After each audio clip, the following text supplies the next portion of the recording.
Let's check out these pure potato chips. Butter flavor. Obligatory bag pat. And the open. I swear to God I can open a bag.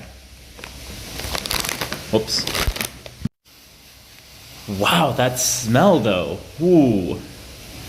Smells promising. Go take a look inside. Look at all that. So the thickness here, as you can kind of tell, I guess, is quite nice. I guess it's now time for that bite.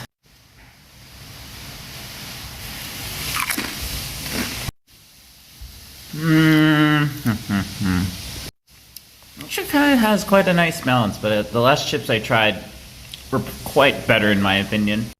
Overall, not too bad. Not too bad.